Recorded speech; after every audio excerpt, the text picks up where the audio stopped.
Pai, do Filho e do Espírito Santo. Amém. Rainha do céu, alegrai-vos, aleluia, porque o Senhor que merecestes trazer em vosso seio, aleluia, ressuscitou como disse, aleluia. Rogai a Deus por nós, aleluia. Alegrai-vos e exultai, ó Virgem Maria, aleluia, porque o Senhor ressuscitou verdadeiramente, aleluia. Oremos, ó Deus, que vos dignastes alegrar o mundo com a ressurreição do vosso Filho. Concedei-nos por sua mãe, a Virgem Maria, o júbilo da vida eterna, pelo mesmo Jesus Cristo, Senhor nosso. Amém.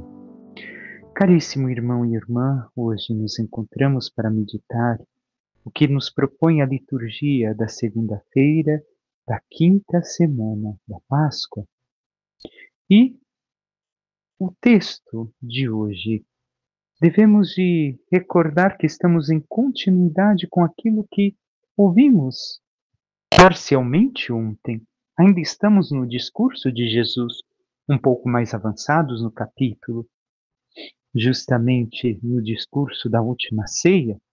Avançamos ao capítulo 14.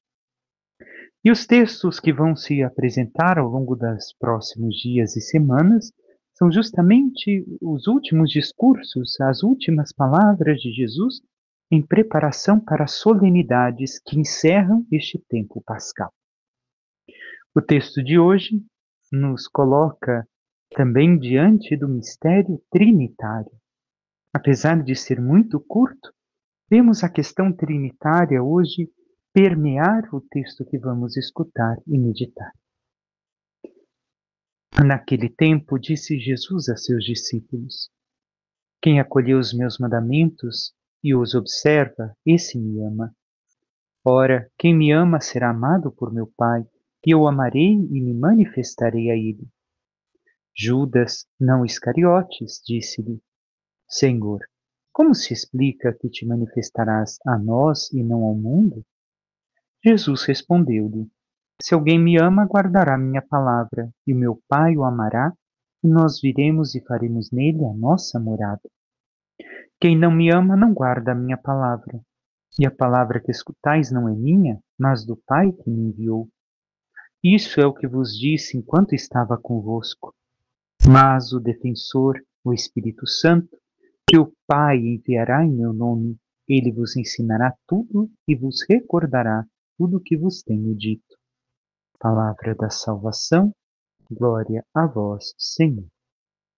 O que podemos tirar para a nossa vida e meditação no dia de hoje? O Senhor começa falando dos mandamentos.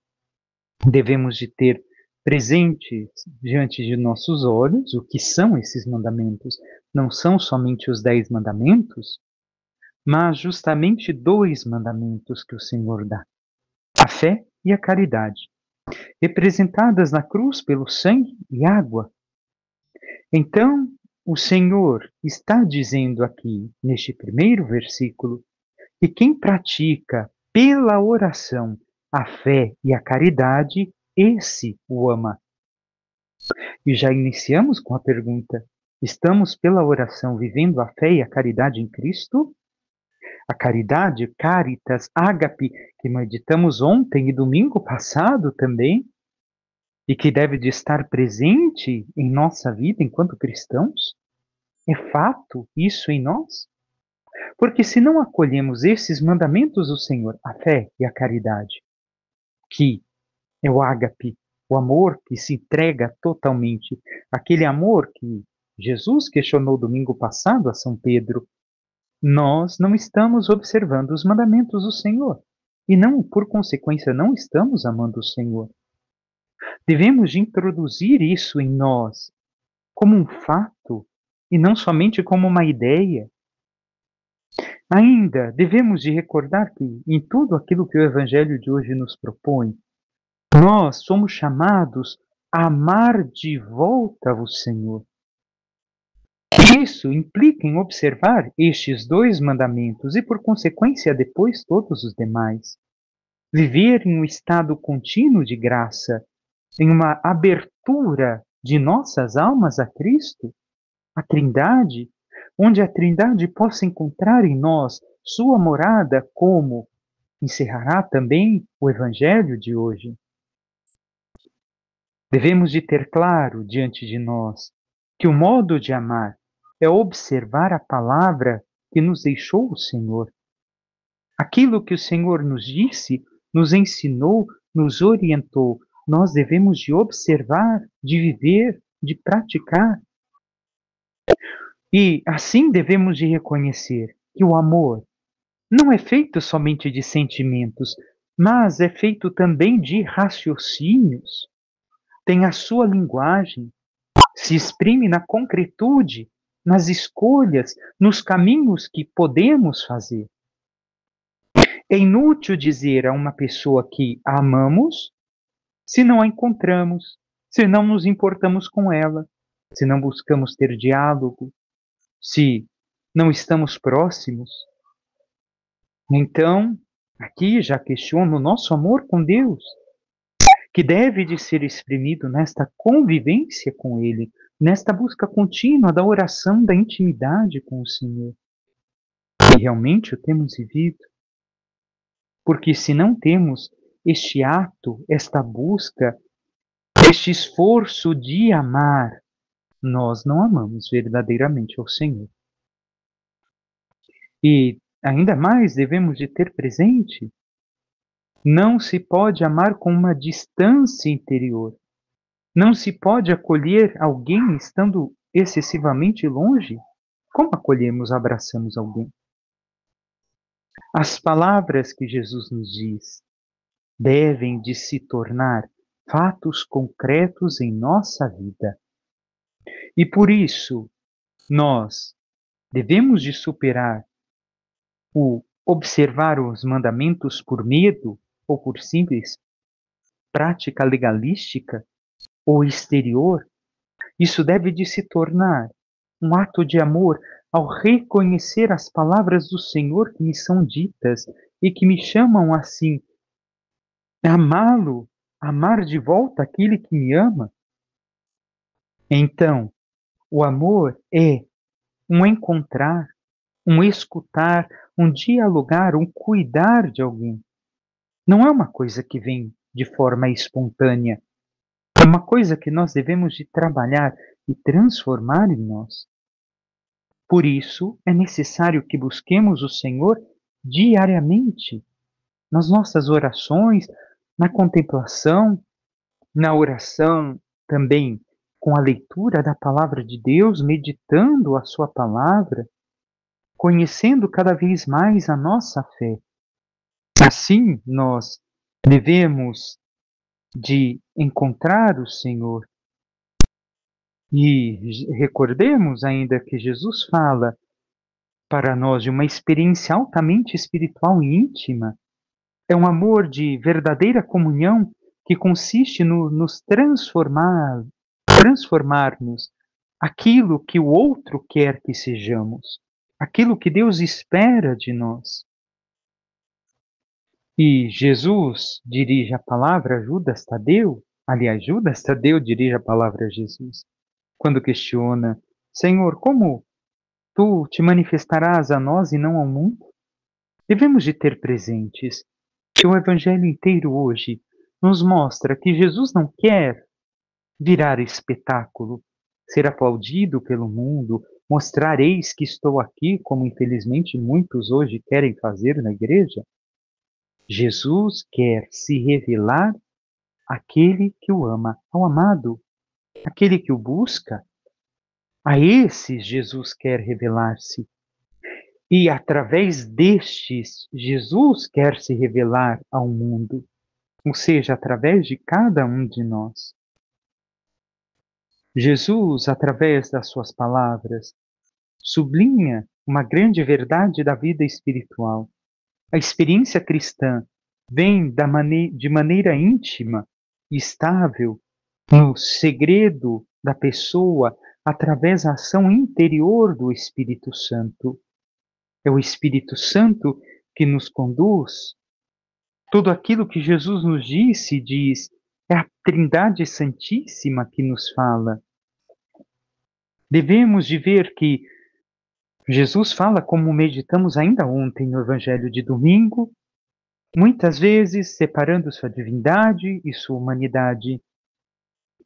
Às vezes, quando fala quanto homem, ele mostra e quer nos atrair cada vez mais à sua humanidade santíssima, que é aquela que nos conduz e nos abre a via para termos esta comunhão com a Trindade.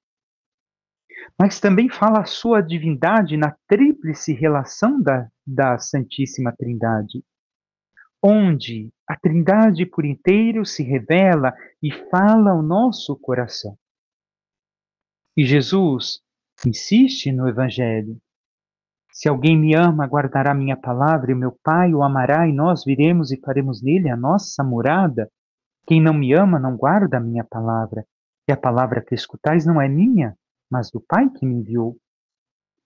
Aqui devemos de compreender que aquele que persevera na oração, perseverar, recordamos, perseveros, ser severo, exigente consigo, que cobra, vive a oração e cresce na contemplação do Senhor, recebe aquilo que Jesus diz, minha palavra, a palavra dele, a palavra da Trindade, a palavra do Pai. E percebemos com isso, ao crescer de contemplação, de fé em fé, que está agindo dentro de nós o Senhor.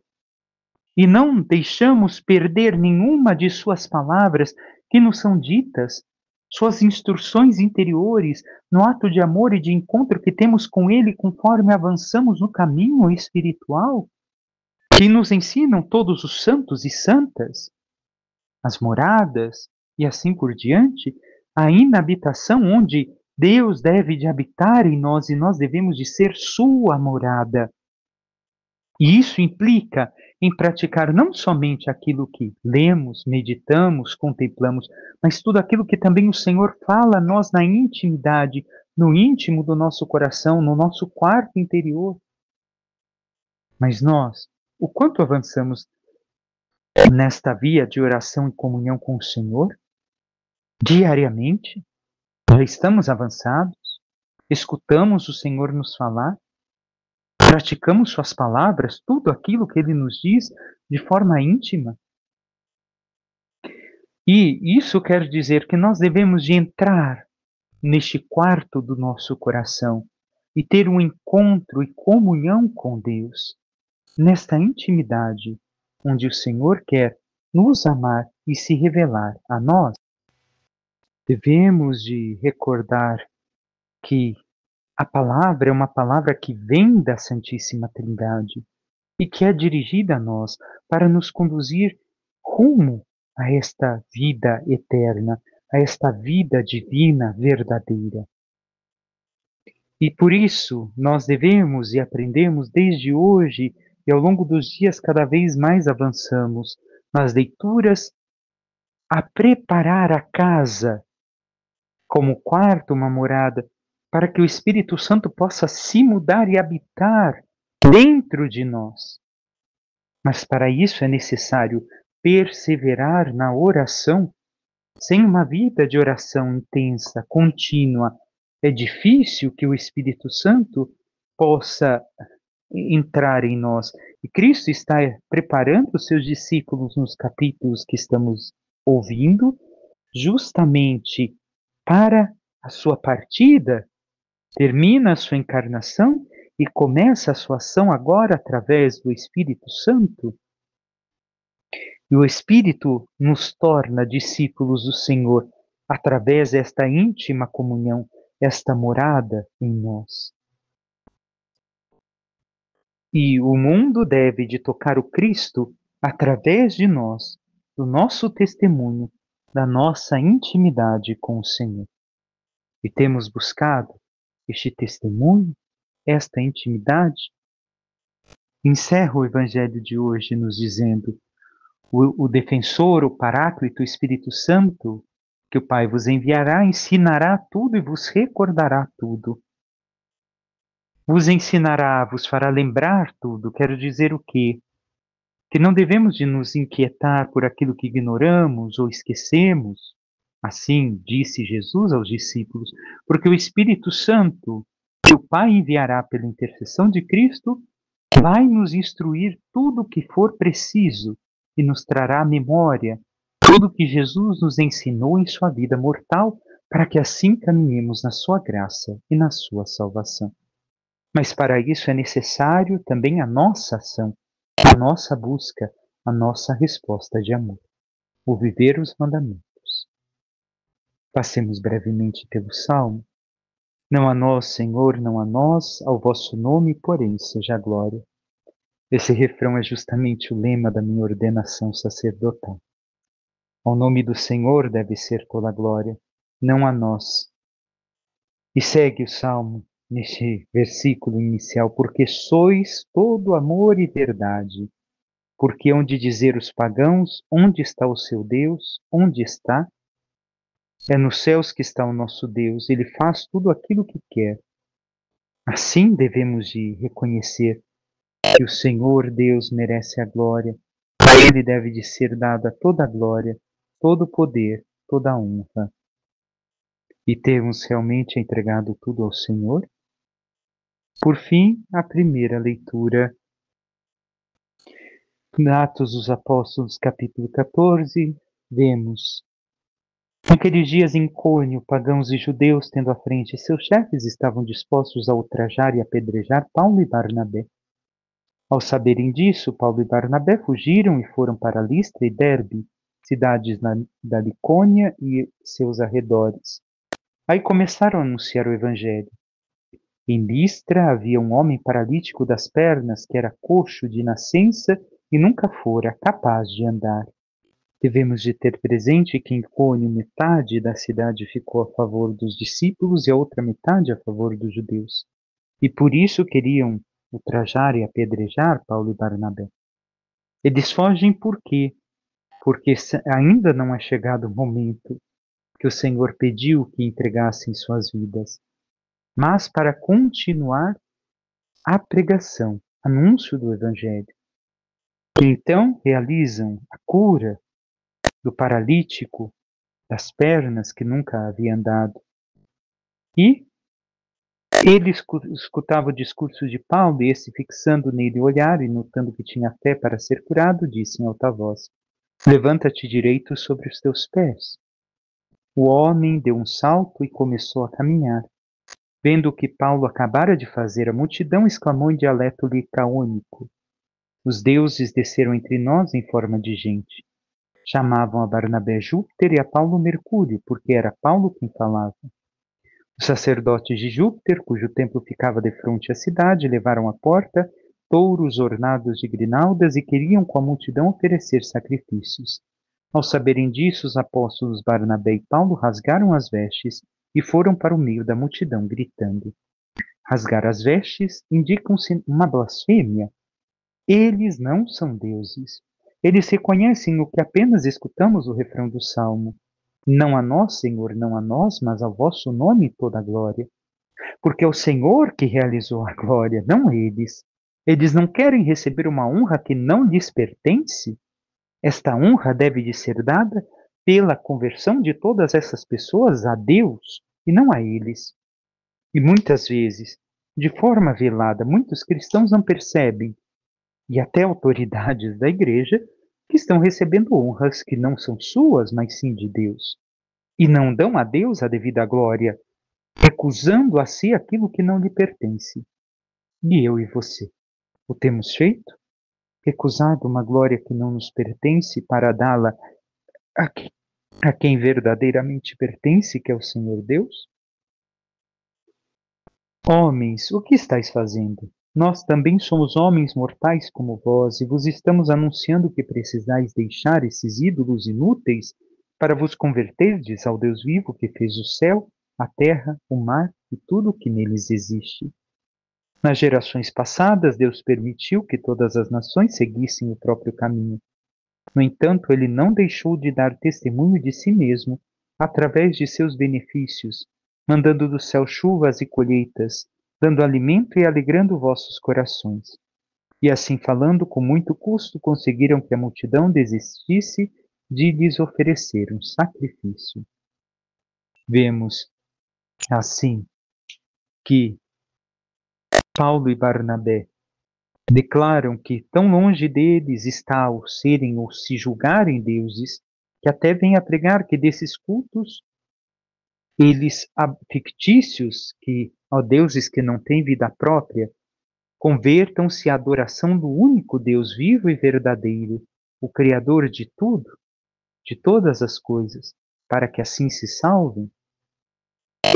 E Deus deixou que trilhassem seus caminhos, tolerou que seguissem as normas de vida que haviam adotado.